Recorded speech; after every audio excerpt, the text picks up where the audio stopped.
اس میں ہے کہ رسول اکرم صلی اللہ علیہ وسلم نے سب سے پہلے جو غزوہ کیا وہ ابوا مقام پر تھا، پھر بوات پر اور پھر عشیرہ پر۔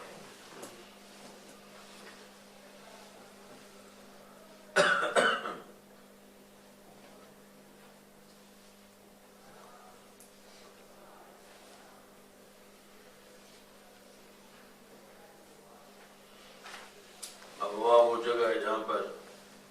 حضرت سیدہ آمنہ رضی اللہ تعالیٰ عنہ کا وصال ہوا اور آپ کی تدفین ہوئی۔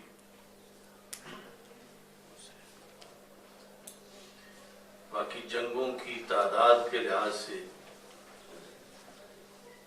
مورخین میں اختلاف ہے۔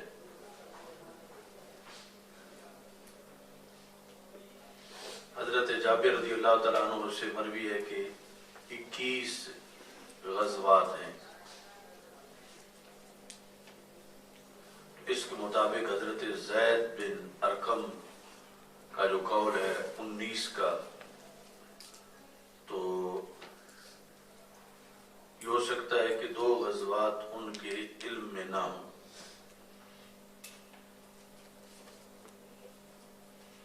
حضرت سعید بن مسیب رضی اللہ تعالیٰ عنہ سے یہ مروی ہے کہ رسول پاک صلی اللہ علیہ وسلم نے 24 غزوات کیے۔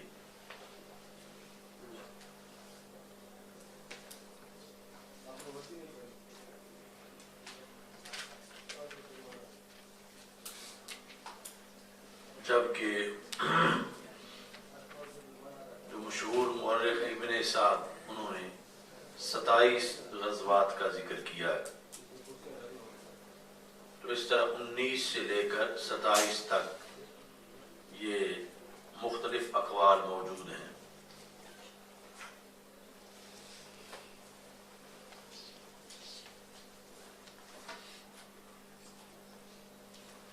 یہ 27 وہ ہیں کہ جن میں خود رسول پاک صلی اللہ علیہ وسلم شریک ہوئے۔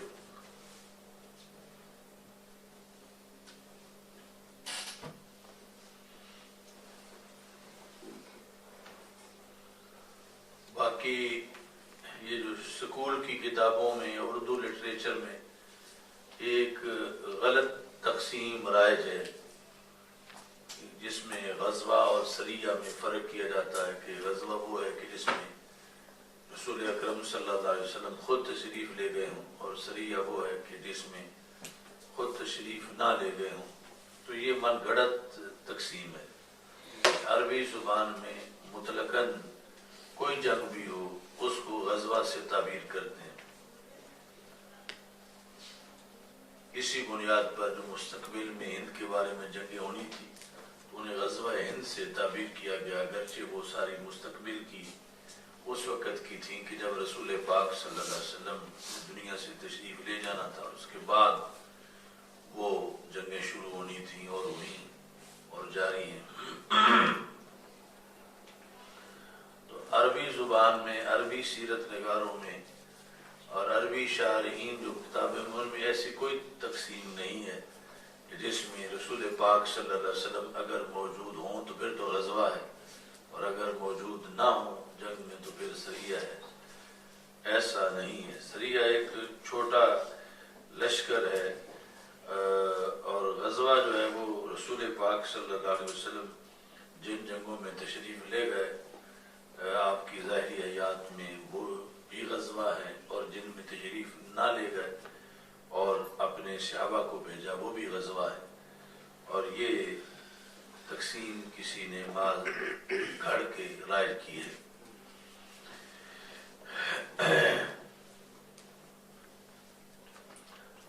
اچھا جی،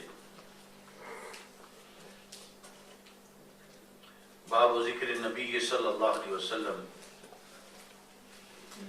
من یقتل ببدر۔ رسول پاک صلی اللہ علیہ وسلم کا خبر دینا کہ بدر میں کون کون قتل کر دیا جائے گا۔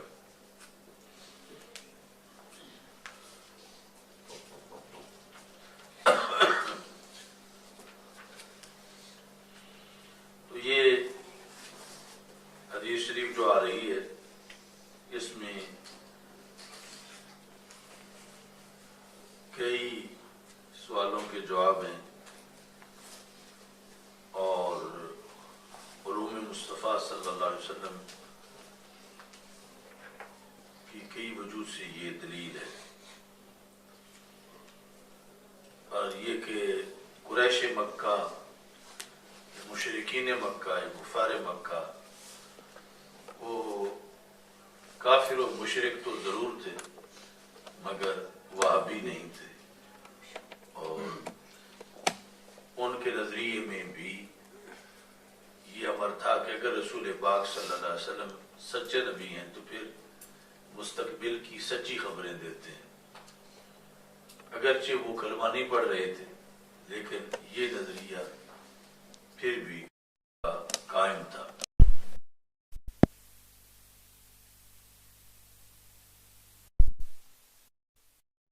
رضی اللہ تعالیٰ عنہ سے مروی ہے،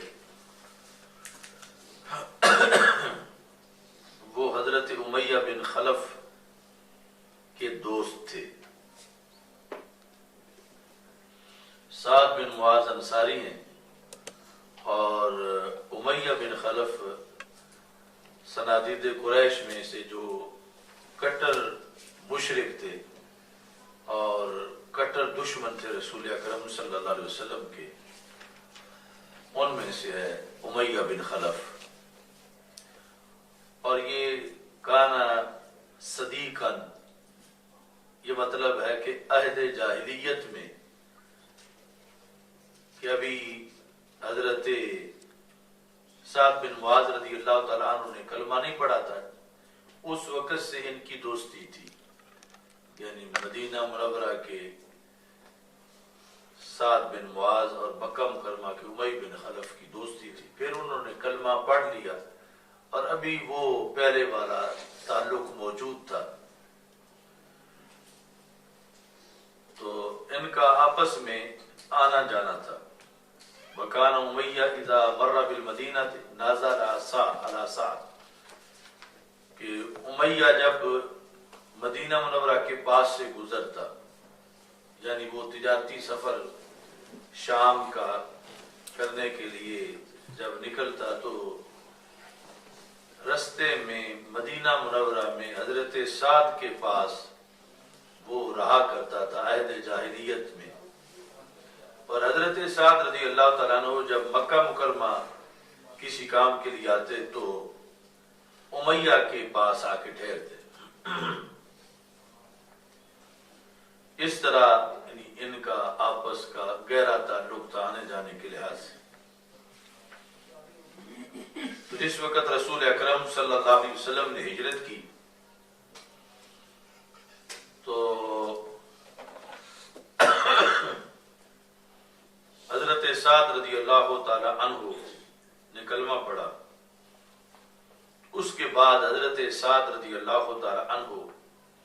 کا پروگرام بنا کہ وہ عمرہ کریں،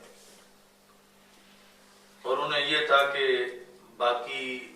کیونکہ حالات بڑے گرم تھے کہ جو صحابہ ہجرت کر کے مکہ مکرمہ سے مدینہ منورہ چلے گئے تھے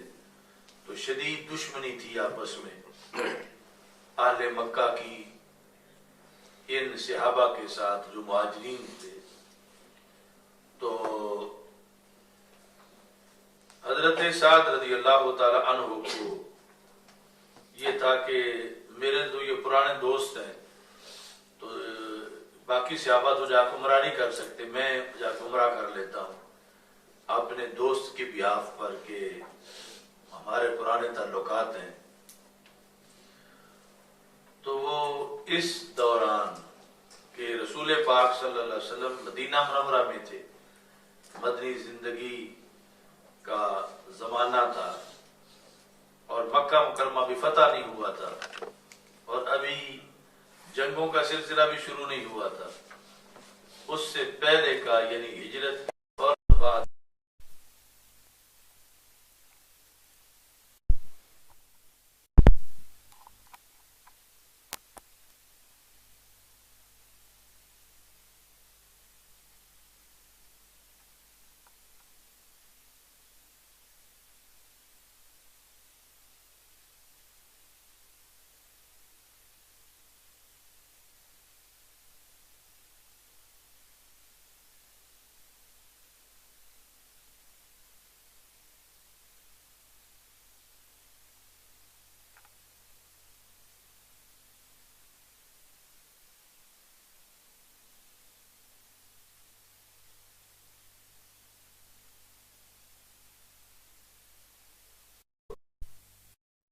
ساتھ کو اپنے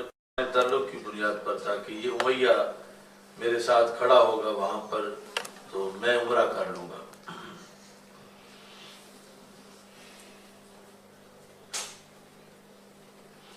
فقال لأمیہ انظر لی ساعۃ خلوۃ،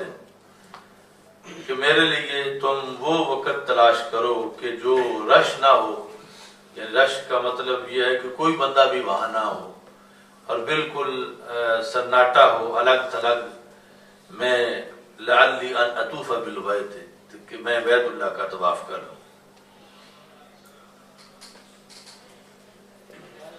تو اس وقت کا یعنی جو کلچر تھا وہ بھی یہی تھا کہ دوپہر کو ایک بار سناٹا چھا جاتا تھا، لوگ جو ہیں وہ اپنے گھروں میں چلے جاتے تھے. فخرج به قریبا من نصف النهار، تو امیہ جو ہے وہ حضرت سعد رضی اللہ تعالیٰ عنہ کو لے کر بیت اللہ کے پاس دوپہر کے قریب گیا. تو جس کا خطرہ تھا وہ وہیں پھر رہا تھا. فلقیہما ابو جہل، ابو جہل جو ہے وہاں وہ ان دونوں سے ملا. اس نے کہا اے ابو صفوان، یہ امیہ بن خلف کی کنیت ہے، من ھذا معک، یہ سب سے بڑا کنٹرولر تھا. تو من ھذا معک، یہ تمہارے ساتھ کون ہے؟ یعنی مدینہ مکہ مکرمہ کا اگر کوئی بندہ ہوتا وہ تو ابو جہل بھی اس کو جانتا ہوتا. تو اجنبی دیکھ کر تو پھر یہ کہ کعبے کی طرف آ رہے ہیں تو ابو جہل نے کہا یہ تمہارے ساتھ کون ہے؟ تو امیہ نے کہا یہ سعد. تو اتنا اس کو پتا تھا کہ یعنی نام سے تعارف تھا کہ جو مدینہ منورہ میں بڑے بڑے لوگ ہیں جنہوں نے حضرت محمد مصطفیٰ صلی اللہ علیہ وسلم کا کلمہ پڑھ لیا ہے، انصار بن گئے ہیں، ان میں ایک بندہ سعد بھی ہے. تو اس سے بڑی تکلیف ہوئی. فقال له ابو جہل، تو ابو جہل نے امیہ سے کہا، حضرت سعد سے کہا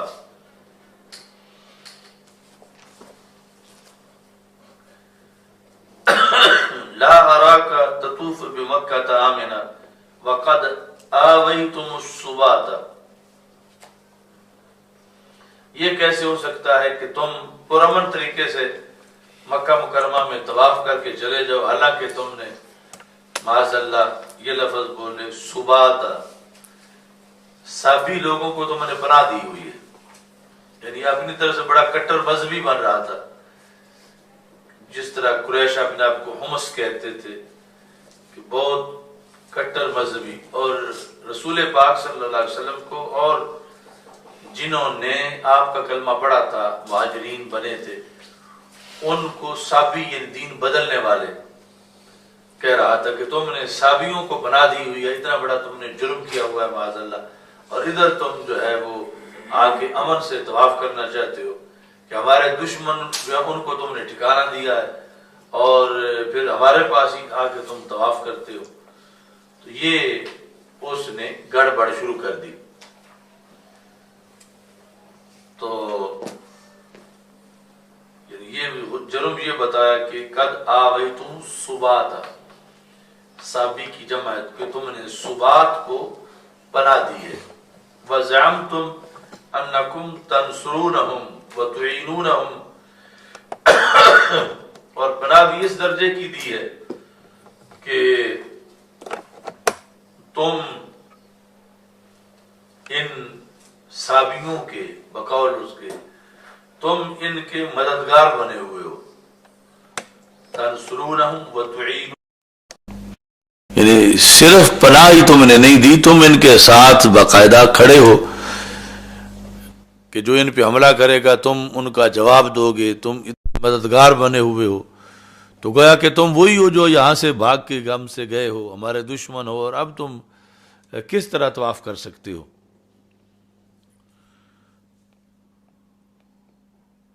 تو ساتھ یہ دھمکی لگائی اس نے حضرت سعد رضی اللہ تعالیٰ عنہ کو کہتے اما واللہ لولا انک مع ابی صفوان ما رجعت الی اہلک سالما،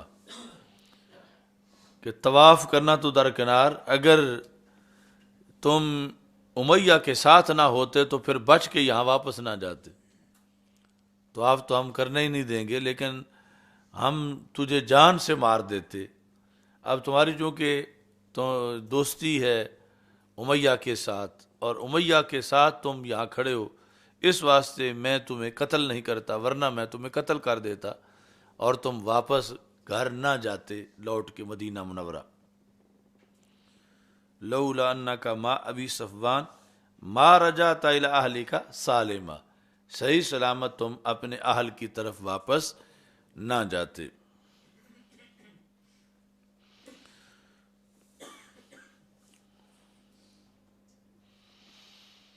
تو اب یہ امیہ جو ہے یہ چپ سن رہا تھا دھمکیوں کو، کیونکہ ان کا یہ سردار تھا، سید الوادی اس کو کہتے تھے ابو جہل کو، اور بڑا کھینٹ تھا، اور امیہ ادب میں کھڑا تھا۔ حضرت سعد بول پڑے، فقال له سعد، اور آگے یہ لفظوں کی ویڈیو ہے کہ اگر مطلقاً کہہ دیا جائے حضرت سعد نے کہا تو کوئی پتہ نہیں چلتا کہ آہستہ سے کہا یا زور سے کہا، آرام سے کہا یا غصے میں آ کے کہا، تو ساتھ انہوں نے ویڈیو ذکر کر دی، وَرَفَعَ صَوْتَهُ عَلَيْهِ، یعنی بلند آواز سے آپ نے کہا، صرف کہا نہیں، بلند آواز سے، یعنی غصے میں آ کے آپ نے، کہ جب وہ انڈر پریشر کرنا چاہتا تھا ابو جہل تو یہ انڈر پریشر نہیں ہوئے، اور غصے میں آ کر انہوں نے ابو جہل کو جواب دیا۔ حضرت سعد رضی اللہ تعالیٰ عنہ نے، اگرچہ اکیلے تھے اس پوری وادی میں، آپ نے فرمایا کہ اما واللہ لئن منعتنی ھذا لأمنعنک ما هو اشد علیک منہ، اگر تم نے مجھے طواف نہ کرنے دیا تو میں تمہیں اس سے جو تمہارے نزدیک بڑا کام ہے میں تمہیں وہ نہیں کرنے دوں گا۔ کیڑا تو کیڑی سے لئن منعتنی ھذا، اگر تم نے مجھے اس سے روکا، یعنی طواف سے، کہ تمہارا کوئی پیسے نہیں لگنے، نہ تم نے کچھ دینا ہے، میں نے اللہ کے گھر کا طواف کرنا ہے، اگر تم نے مجھے اس سے روکا تو میں کیا کروں گا؟ لأمنعنک، میں تجھے روکوں گا، ما ہوا اشد علیک منہ،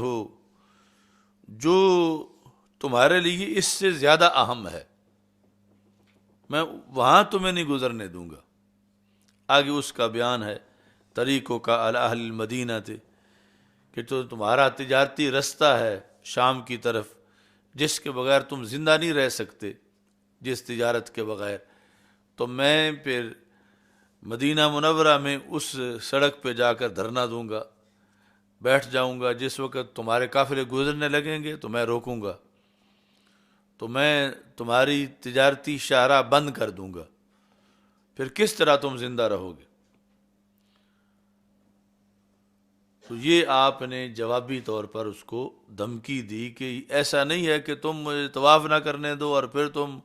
موج سے تجارتیں کرو، ہم تمہارے رستے بند کر دیں گے، اور اس کے بغیر جو ہے وہ تم زندگی بسر نہیں کر سکو گے۔ اب جس وقت آپ نے غصے سے اس کو جواب دیا تو اب یہ تھی کچی دوستی، تو امیہ آپ کو سمجھانا شروع ہو گیا کہ ذرا حوصلے نہ بولو، ذرا آہستہ گال کرو، آگے بڑے سردار صاحب نے۔ تو فقال له امیہ لا ترفع صوتک یا سعد، کہ سعد آواز اونچی نہ کرو، یعنی اتنی دھاک تھی ابو جہل کی کہ اونچی آواز کو بھی بڑا معیوب سمجھا جا رہا تھا کہ حضرت سعد اونچی آواز سے اس سے کیوں بولے ہیں۔ تو امیہ بن خلف نے، حالانکہ پرانے دوست تھے سعد، لیکن اب یہ سمجھا کہ ہمارے سردار کی بے ادبی یہ کر رہے ہیں، ان کو چاہیے تھا کہ یہ چپ کر جاتے یا آہستہ آہستہ بولتے، یہ تو بڑا زور سے بولے ہیں، یہ تو کام سارا خراب ہو جائے گا، میرے تعلقات بھی خراب ہو جائیں گے۔ فقال له سعد ورفع فقال له امیہ لا ترفع صوتک یا سعد علی ابی الحکم سید اہل الوادی، کہ تم دیکھو تو صحیح بات تم کس سے کر رہے، یہ سید اہل وادی ہے، تو یعنی وہ تو ابو جال کہتے نہیں تھے، ابی الحکم سید اہل الوادی، یعنی یہ ہمارا پڑھا لکھا بندہ ہے، بڑا سکالر ہے، جہاں دیدہ ہے، اور پھر ساری وادی کا سردار ہے، تو اس کے آگے تو کوئی بولتا نہیں، اور تم بولتے ہو اور پھر بلند آواز سے بول رہے ہو۔ اب حضرت سعد نے فرمایا فقال سعد دعنا عنک، تو پیچھے ہٹ جاؤ، اب تمہارا درمیان سے رابطہ ختم ہو چکا ہے، دعنا عنک یا امیہ، تم درمیان میں نہ آؤ، اب میرا اور ابو جال کا معاملہ ہے۔ آپ جو ہے وہ ڈائریکٹ ہو گئے اس کو چھوڑ کے کہ یہ درمیان میں مجھ سے نرمی کروانا چاہتا ہے، آپ نے فرمایا کہ دعنا عنک، سائڈ پہ ہو جاؤ، یا امیہ فواللہ لقد سمعت، اب یہ ہے وہ اگلی خاص بات، امیہ بن خلف کو جب دھمکی لگا دی حضرت سعد نے، اور وہ صرف دھمکی نہیں تھی، وہ علم غیب تھا، اور اس کو سن کے اس پر جو اثرات مرتب ہوئے تو پتہ چلا کہ مشرک ضرور تھا امیہ، مگر وہابی نہیں تھا۔ تو جس وقت یہ درمیان میں، یعنی ایک طرف ابو جال ہے، دوسری طرف حضرت سعد ہیں، آپس میں ان کی توتکار ہو رہی ہے، ایک دوسرے کو پر حملہ ور ہونے کے لیے تیار ہے، اور یہ درمیان میں چھڑا رہا ہے، تو یہ کہتا ہے سائڈ پہ ہو جا، مطلب کہتے تو اپنی خیر مرا،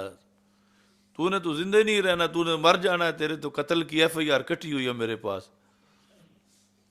اس موقع پر آپ نے کہا کہ تو خواہ مخواہ اس کا چیلا بن رہا ہے، تو نے زندہ رہنا ہو تو تجھے اس کی ضرورت ہے، تو نے تو زندہ ہی نہیں رہنا۔ تو یہ آپ نے غصے میں آ کے راز فاش کر دیا، خبر مستقبل کی دے دی، کس نے؟ حضرت سعد رضی اللہ تعالی عنہ نے امیہ بن خلف کے بارے میں۔ آپ نے فرمایا کہ لقد سمعت، تو سائڈ پہ ہو جا امیہ، فواللہ خدا کی قسم، لقد سمعت رسول اللہ صلی اللہ علیہ وسلم یقول انہم یا انہو قاتلوکا او قاتلوکا، کہ میں نے خود رسول پاک صلی اللہ علیہ وسلم سے یہ سنا ہے تیرے بارے میں کہ رسول پاک صلی اللہ علیہ وسلم تجھے قتل کریں گے۔ تو جب سرکار تیرے قتل کا فیصلہ کر چکے ہیں تو یقیناً مقتول ہے، تو تیری زندگی لمبی ہونی ہوتی تو تجھے ضرورت تھی اس ابو جال کی، تو زندہ ہی نہیں رہے گا۔ میں نے تمہارے بارے میں یہ رسول پاک صلی اللہ علیہ وسلم سے سنا ہے کہ نبی اکرم صلی اللہ علیہ وسلم تجھے قتل کر دیں گے۔ تو یہ جو پہلے اچھل کود رہا تھا اب فوراً سسری کی طرح سو گیا کہ یہ تو میرا مسئلہ بھی بڑا خراب ہے کہ اگر میں نے قتل ہو جانا ہے تو یہ تو سمجھ رہے تھے کہ ہم نے ان کو یہاں سے ہجرت پر مجبور کر دیا، اب ہمیں کوئی نہیں پوچھے گا، اب پورا عرب ہمارا ہے۔ لیکن آگے سے جب یہ پتہ چلا کہ یہ تو خود اس کی اپنی FIR کٹ گئی ہے، ڈیتھ وارنٹ جاری ہو گئے ہیں کہ یہ قتل ہوگا، تو بڑے تعجب سے پوچھتا ہے قال بمکہ تھا، کیا مکہ مکرمہ میں آ کے مجھے قتل کر دیں گے؟ قال لا ادری، حضرت سعد نے کہا یہ مجھے پتا نہیں کہ کہاں کریں گے، لیکن قتل تجھے کر دیں گے۔ ففازع لذلك امیہ فزعا شدیدا، ابو جہل کے تقدس کا تحفظ کرتے کرتے اپنی گھبراہٹ میں پڑ گئے اور بہت زیادہ ابو امیہ گھبرا گیا۔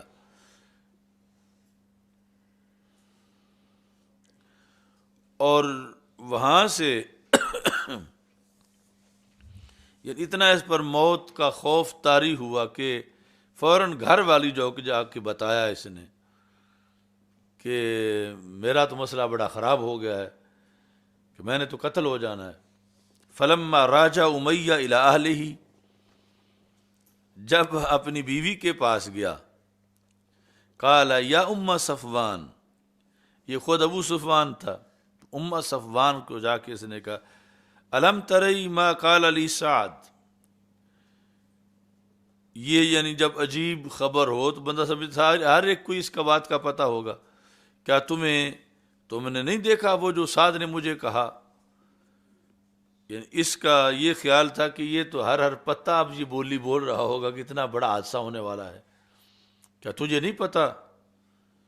قالت وما قال لک، تو اس نے کہا کیا ہوا، کیا کہا ہے اس نے تجھے؟ قال زعم ان محمدا صلی اللہ علیہ وسلم اخبرہم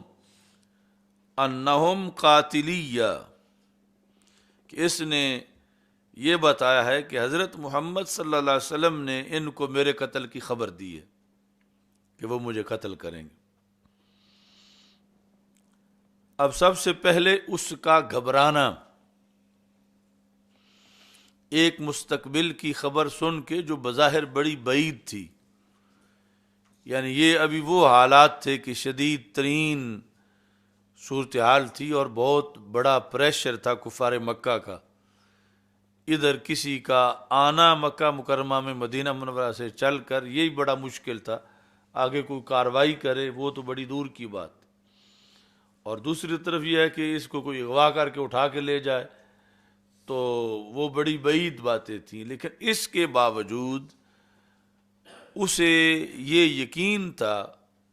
کہ اللہ کے نبی جو مستقبل کی خبر دیں وہ سچی ہوتی ہے، یعنی یقین میں وہابیوں سے کتنا آگے تھا، اگرچہ کافر تھا، یہ نہیں کہا، یہ بھی کہہ سکتا تھا کہ انہیں کیا پتا ہے کل کی خبر کا،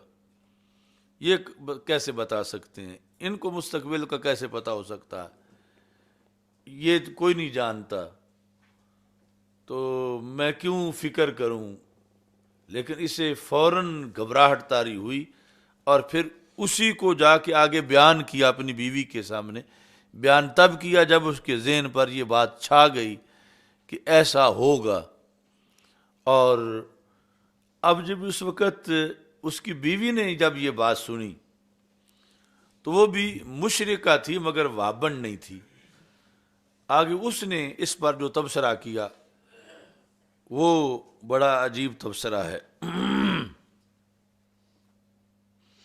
اچھا جی،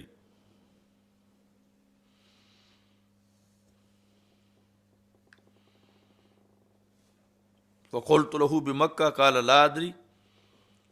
فقال امیہ،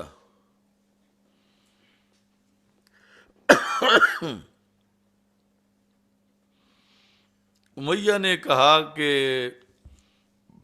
پھر اس کا ایک ہی حل ہے، یعنی یہ تو ہے کہ خطرہ مجھے بہت زیادہ ہے، ایک ہی حل ہے کہ میں زندگی بھر مکہ مکرمہ سے باہر نہ نکلوں، کیونکہ اگر میں باہر نکلا تو پھر مجھے بہت خطرہ ہے، تو میں باہر ہی نہیں نکلوں گا تاکہ میں بچ سکوں۔ یعنی جو اپنے طرف سے بندے کی ایک کوشش ہے موت سے بچنے کی، اسے یہ کنفرم تھا کہ قتل میں نے ہونا ہے، لیکن میں پھر نکلتا ہی نہیں تاکہ میں قتل سے بچوں۔ لا اخرج من مکہ تھا، یہ آپس میں میاں بیوی نے یہ طے کر لیا کہ تو نے کبھی بھی، بیوی نے کہا کہ تجارت پہ نہیں جانا، مکہ مکرمہ سے باہر نہیں نکلنا، کیونکہ حالات تمہارے لیے خراب ہیں، یہاں تم سیف ہو، ادھر ہی تم نے ہمیشہ رہنا ہے۔ یہ آپس میں انہوں نے پالیسی فکس کر لی۔ فلما کان یوم بدر، اتنے میں جب بدر کا زمانہ آیا، تو اب یہ پتہ چلا کہ یہ بات ساری بدر سے پہلے کی تھی، مدنی زندگی کا آغاز ہو چکا تھا، ہجرت ہو چکی تھی، لیکن ابھی بدر کی لڑائی نہیں ہوئی تھی۔ سن 2 ہجری سے پہلے پہلے کے یہ معاملات تھے۔ حضرت سعد چلے گئے واپس، اور آگے وقت کچھ گزرا تو بدر کا موقع آ گیا۔ استنفر ابو جہل الناس، تو ابو جہل نے اپیل کی کہ سارے لوگ گھروں سے نکلیں اور فوج کا حصہ بنیں تاکہ جا کے لڑائی کی جائے۔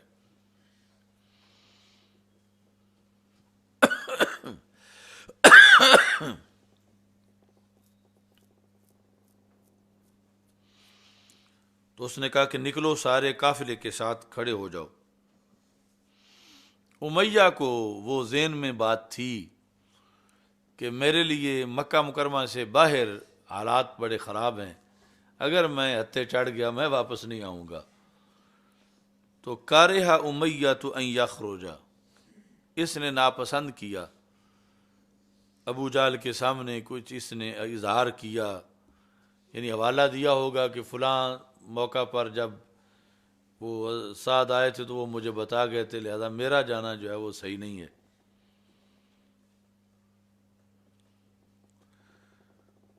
تو ابو جہل بھی پھر آخر شیطان کا سینگ تھا، اس کو بھی سارے طریقے آتے تھے اپنی لیڈری کے۔ تو ابو جہل خصوصی طور پر اس کے گھر آیا اس کو تیار کرنے کے لیے، اور اس نے اس کے سامنے ایک طریقہ رکھا کہ کہا کہ اگر اب تم نہیں نکلتے تو سب میں مشہور ہو جائے گا کہ امیہ ڈر کے گھر بیٹھ گیا ہے،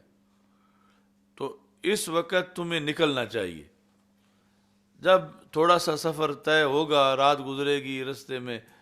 تم پھر پیچھے مڑ آنا۔ تو اس طرح یہ ہے کہ تم اس بات سے بھی بچ جاؤ گے کہ یہ بزدل ہے، یہ نکل نہیں رہا، اور پھر دوسری طرف تمہاری سیکورٹی بھی ہو جائے گی کہ تم آگے نہیں جاؤ گے، تم واپس آ جاؤ گے۔ اتنا کہہ کہ اس نے اس کو تیار کیا، لیکن جب ایک بار نکلا تو پھر واپس نہ لوٹ سکا۔ اب یہ لفظ دیکھو، فقال یا ابا صفوان انک متی یراک الناس، کہ جب تجھے لوگ دیکھیں گے، قد تخلفت، کہ تم پیچھے رہ گئے ہو، یعنی جب لشکر سارا تیار ہو کے کھڑا ہوگا مکہ مکرمہ کے باہر تو ہر کسی کی نظر ہوگی، تم کوئی معمولی شخص نہیں ہو۔ وانت سید اہل الوادی، من ترا حاجی بگویم تو برا حاجی بگو، یہ اس کو سید الوادی کہہ رہا تھا، وہ اس کو سید الوادی کہہ رہا ہے۔ ابو جہل کہتا وانت سید اہل الوادی، تم تو پھر سردار ہو، پوری وادی کے سردار ہو، اور ہر ایک کی نگاہ تجھ پر ہے کہ امیہ صاحب نکلتے ہیں یا نہیں نکلتے۔ آج وہ جنگ کا وقت ہے، تو اگر تم اس وقت نہیں نکلو گے تو یہ تمہاری سیادت اور لیڈرشپ کی منافی ہے۔ وانت سید اہل الوادی، تو پھر یہ ہوگا کہ اثرات برے مرتب ہوں گے۔ تخلفوا معک، باقی بھی نہیں نکلیں گے، لوگ کہیں گے اگر امیہ نہیں جاتا تو ہم بھی نہیں جاتے، تو اس طرح ہماری ساری جو سکیم ہے وہ خراب ہو جائے گی۔ وہ دوسری جگہ ہے وہ الفاظ کہ جس میں ہے کہ تم آگے جاؤ، کچھ چلو، اور پھر جب لوگوں کا دھیان ہٹ جائے گا، ریلی الباقی چلے گئے پھر تم واپس آ جانا۔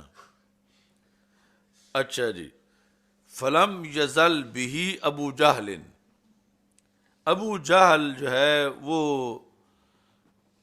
اصرار کرتا رہا کہ عام بندہ نہ جائے تو عام بات ہے، تم لیڈر ہو، تم نہ جاؤ تو خسارہ بڑا ہے۔ حتی قال، یہاں تک کہ امیہ تیار ہو گیا، کہتا اما اذا غلبتنی، جب تم مجھ پہ غالب آ گئے ہو دلائل دے دے کر تو ٹھیک ہے، فواللہ لاشترین اجود بعیر بمکہ تھا، اس سے پہلے لفظ گزرا ہے عیر، وہ ہے ادرکو ایرکم، اور یہ ہے بعیر، یعنی یہاں با کلمے کا ہے، وہ تھا قافلہ اور یہ ہے اونٹ۔ خدا کی قسم میں جو مکہ مکرمہ میں سب سے قیمتی اونٹ ہے وہ خریدتا ہوں۔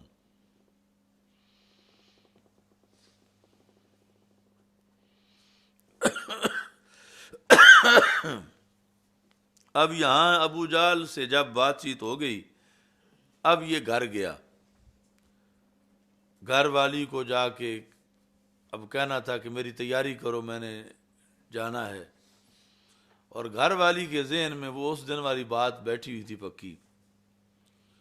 ثم قال امیہ یا ام صفوان جہزینی،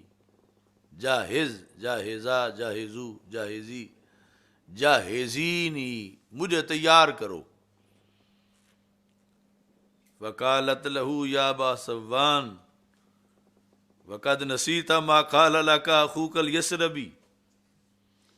تو تیاریاں کردا پھرنا ہے تو بھول گیا جو کوئی تین سنیا لدا ہے، تین ہن تیاریاں دی پئی۔ فقالت له یا ابا صفوان وقد نسیت ما قال لك اخوك الیسربی،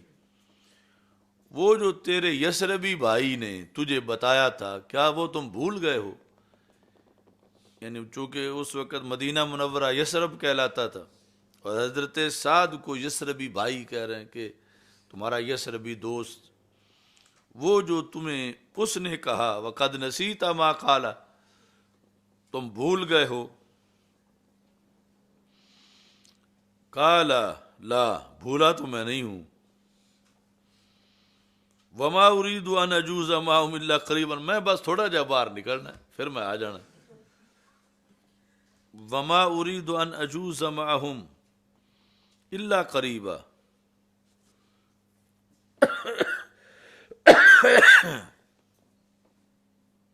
میں نہیں ارادہ کرتا کہ میں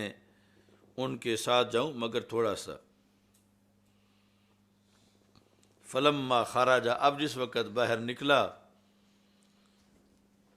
اخذ لا ينزل منزلا الا اقال بعیرہ،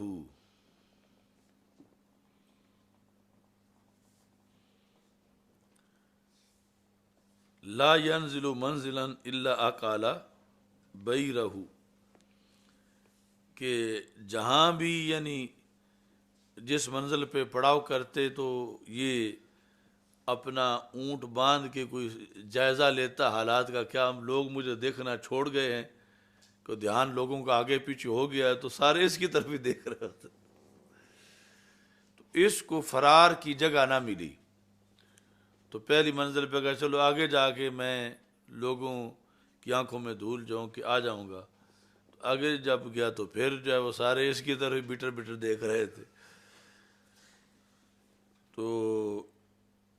فلم یزل بذالک حتی قتلہ اللہ ببدر، تو یوں چلتے چلتے بدر پہنچ گیا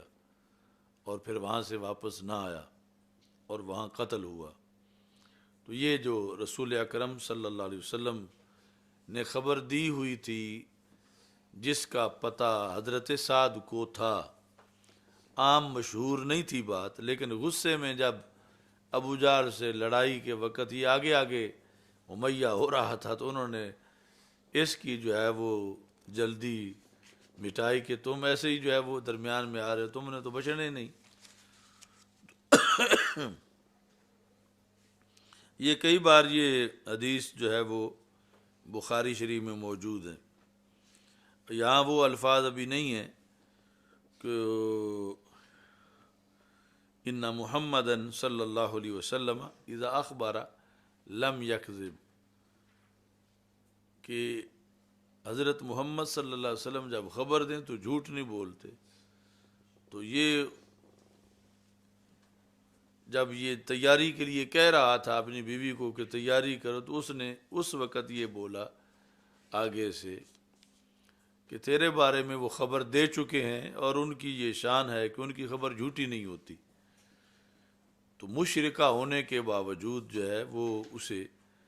یہ یقین تھا کہ رسول اکرم صلی اللہ علیہ وسلم کے جو علوم غیبیہ ہیں وہ کتنے کامل ہیں اللہ کی عطا کے ساتھ، اور جو فرماتے ہیں ویسے ہی ہوتا ہے۔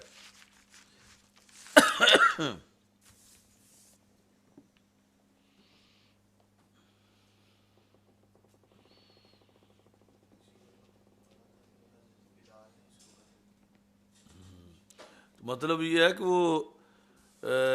یہ نہیں ہے کہ رسول پاک صلی اللہ علیہ وسلم ضرور اپنے ہاتھ سے ہی قتل کریں گے، یعنی سرکار دو عالم صلی اللہ علیہ وسلم کی طرف جب بنا الامیر المدینہ تھا کہ امیر نے مدینہ جو ہے وہ بنایا، حالانکہ بنایا تو مستریوں نے ہے شہر جو ہے، تو اس پر بھی بعض نے محمول کیا۔ بعض میں یہ ہے کہ باقی یعنی سب قتل ہوئے، اس کو گرفتار کیا گیا، اور گرفتار کر کے اس کو بدر سے علیحدہ کر کے خود رسول پاک صلی اللہ علیہ وسلم نے اپنے ہاتھوں سے اس کو قتل کیا، یعنی اس وعدے کے مطابق جو کہ کیا ہوا تھا۔ اچھا جی،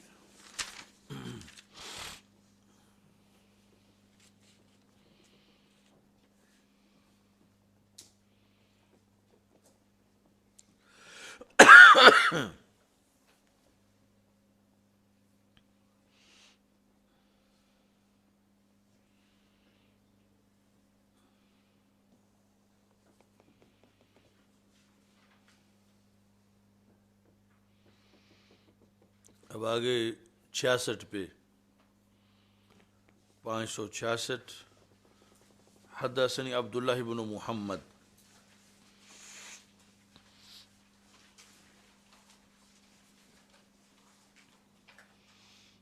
یہ سماع موتا کے لحاظ سے اہم ہے۔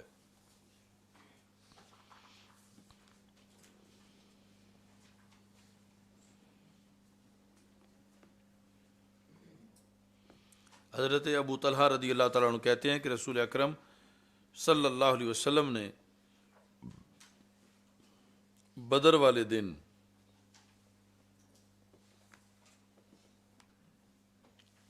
قریش کے سرداروں میں سے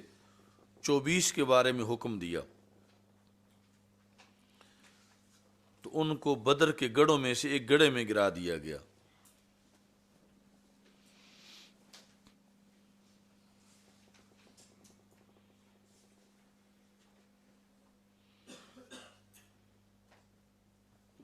نظر آ رہی ہے نا حدیث؟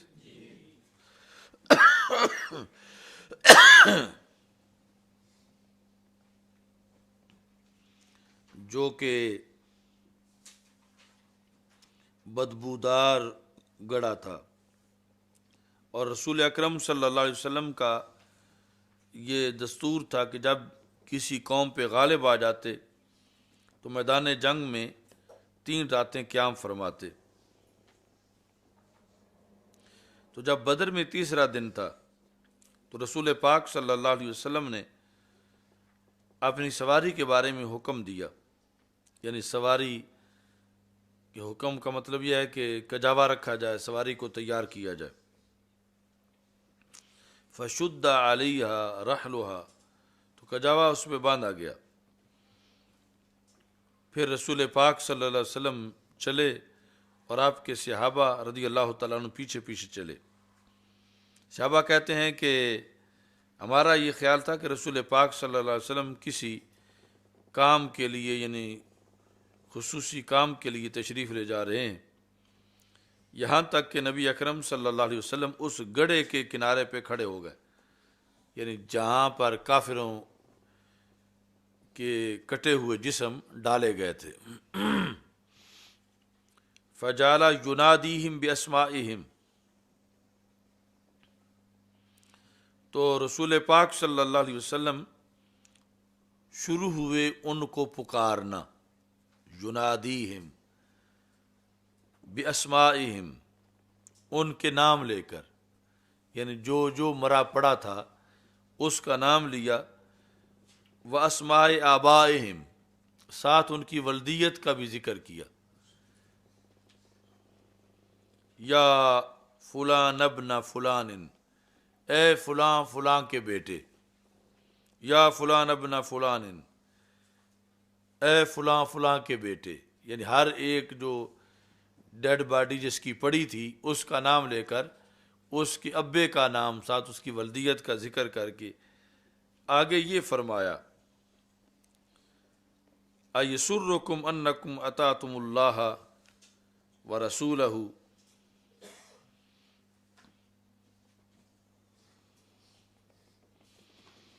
کیا تم اب تمنا کرتے ہو کہ کاش کہ تم اللہ اور اللہ کے رسول صلی اللہ علیہ وسلم کی پیروی کرتے، یعنی اب تو تمہیں حسرت ہوگی کہ تم نافرمانی نہ کرتے اور پیروی کرتے۔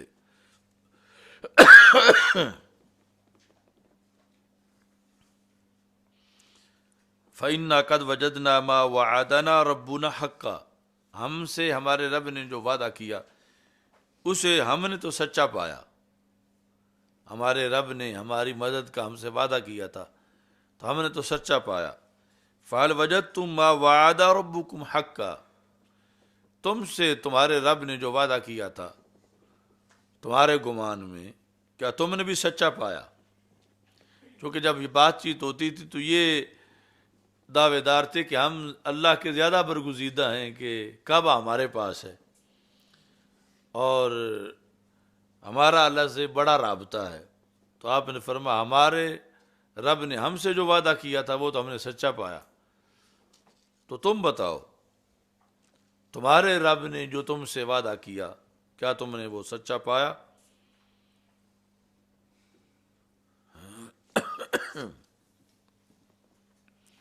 تو حضرت عمر رضی اللہ تعالیٰ عنہ نے کہا، یا رسول اللہ صلی اللہ علیہ وسلم، ما تکلم من اجساد لا ارواح لہا، کس حکمت کے پیش نظر آپ ان اجسام سے گفتگو فرما رہے ہیں جن میں روح ہی نہیں ہے؟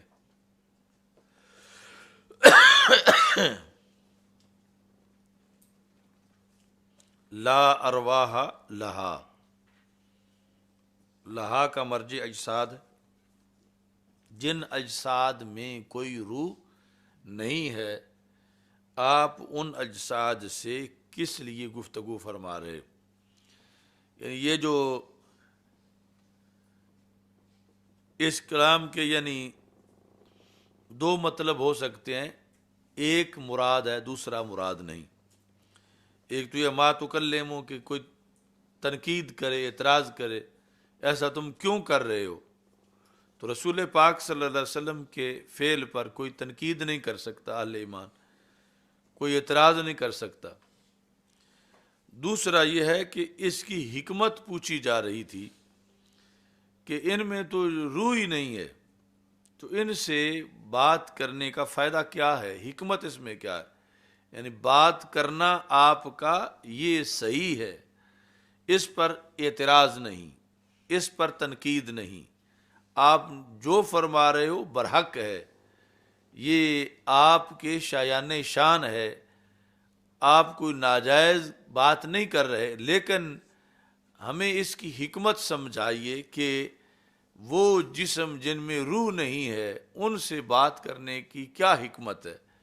تو یہ مطلب تھا حضرت عمر رضی اللہ تعالی عنہ کے سوال کا، کہ جس میں فعل پر تنقید نہیں تھی بلکہ فعل کی حکمت کا استفسار تھا۔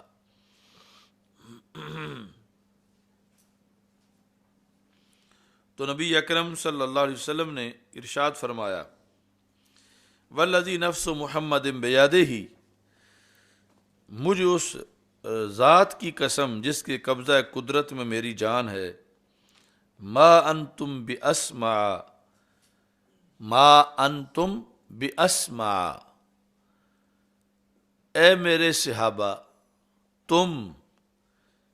ان کٹے ہوئے کافروں سے زیادہ میری بات کو نہیں سن رہے. ما انتم باسمع لما اقول منہم، جو میں ان سے کہہ رہا ہوں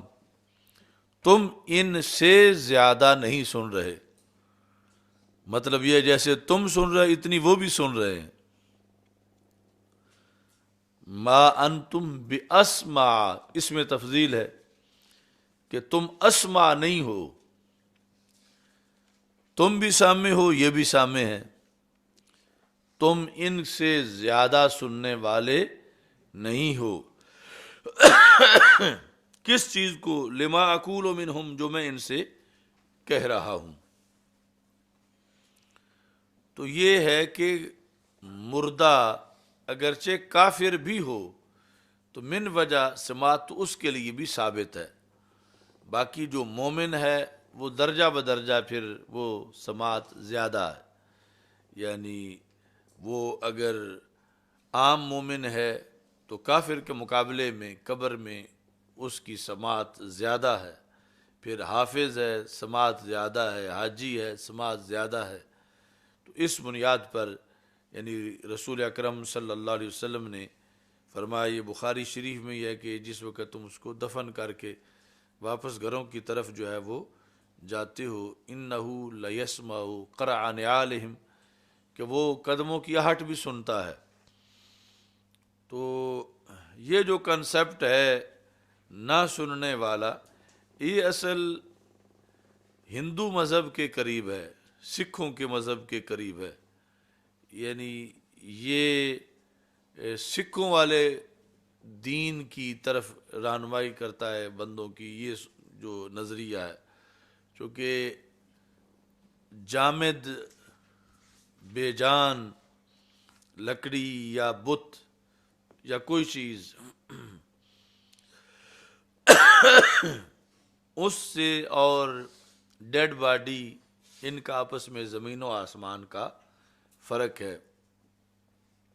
اس وجہ سے وہ صحیح مسلم میں وہ الفاظ ہیں حضرت سعد رضی اللہ تعالی عنہ، حضرت عبداللہ بن عمر بن عاص کہ انہوں نے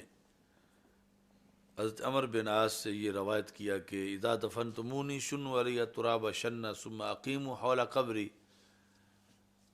قدر ما ينهر جزور ويقسم لحمها حتى استأنس بكم واعلم ماذا اراجع به رسل ربی. کہ حضرت عمر بن عاص رضی اللہ تعالی عنہ نے کہا کہ جس وقت میری روح نکل جائے اور جنازہ پڑھ لیا جائے تم مجھے دفن کرو تو مٹی آہستہ ڈالنا، ثم اقیموا حول قبری، پھر میری قبر کے ارد گرد کھڑے ہو جانا. جتنی دیر اونٹ کو ذبح کر کے کھال اتار کے گوشت بنا کے تقسیم کیا جاتا ہے اتنی دیر کھڑے رہنا. حتی استانس بکم، تاکہ میں تمہاری وجہ سے مانوس ہو جاؤں، قبر میں میرا دل لگ جائے. وَأَعْلَمَ، اور مجھے تمہاری وجہ سے یہ علم آ جائے ماذا اراجبی رسول ربی، کہ میں منکر نکیر کو جواب کیا دیتا ہوں. تو یہ یعنی اگر قبر والے کو باہر نظر ہی کچھ نہیں آتا تو پھر ایک صحابی کا یہ حکم دینا کہ کھڑے رہنا، چلے نہ جانا، اتنی دیر کھڑے رہنا تاکہ میرا دل لگ جائے، تو پھر پتہ چلا کہ اندر سے باہر نظر آنے کا نظریہ صحابہ کو پڑھایا گیا تھا. اور اگر روح نکلنے کے بعد وہ بت ہے تو بت کو تو سامنے کچھ نظر نہیں آتا، مٹی کے اندر کیا نظر آئے گا. تو اس بنیاد پر یہ جو لیٹی مورتی یا کھڑی مورتی کا تصور ہے یہ سکھوں والا تصور ہے. اور جو اسلام کے اندر ہے وہ یہ ہے کہ اگرچہ روح نکل گئی ہو لیکن پھر بھی ڈیڈ باڈی اور بت میں زمین و آسمان کا فرق ہے کہ بت کو کسی طرح کا کوئی ادراک نہیں ہے، اور ادھر اس کو یہ پتہ ہے مجھے غسل کون دے رہا ہے، مجھے کفن کون پہنا رہا ہے، میری چارپائی کو کندھا کس نے دیا ہے، میرے جنازے میں کون شریک ہوا ہے. اور پھر میری تدفین کے بعد میری قبر کے باہر کون کھڑا ہے، تو یہ اسلام میں سب کچھ ہے، اور اسلام چھوڑیں تو پھر ہندوؤں سکھوں کا مذہب ہے جس کی وہابی تبلیغ کرتے ہیں اور قبر والے کو اور بت کو ایک جیسا قرار دیتے ہیں۔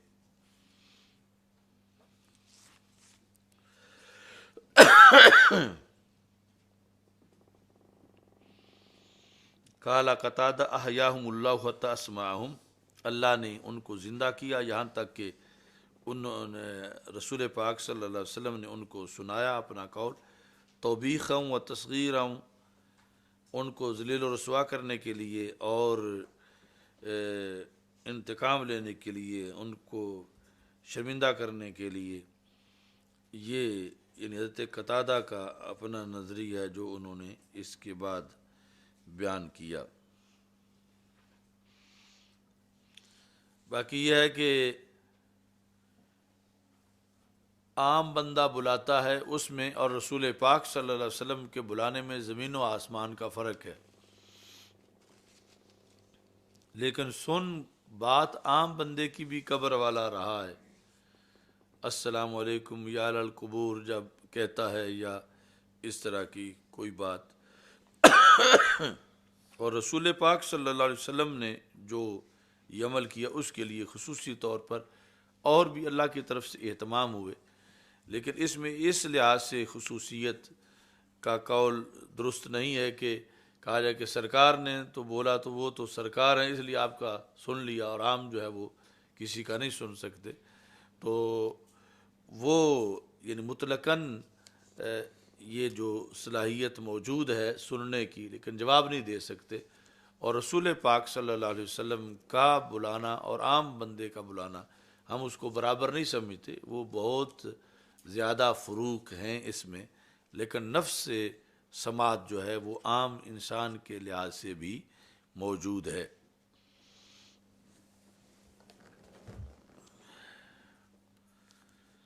چلو الحمدللہ رب العالمین، السلام علیکم، استغفر اللہ له الملک وله الحمد کیوں یا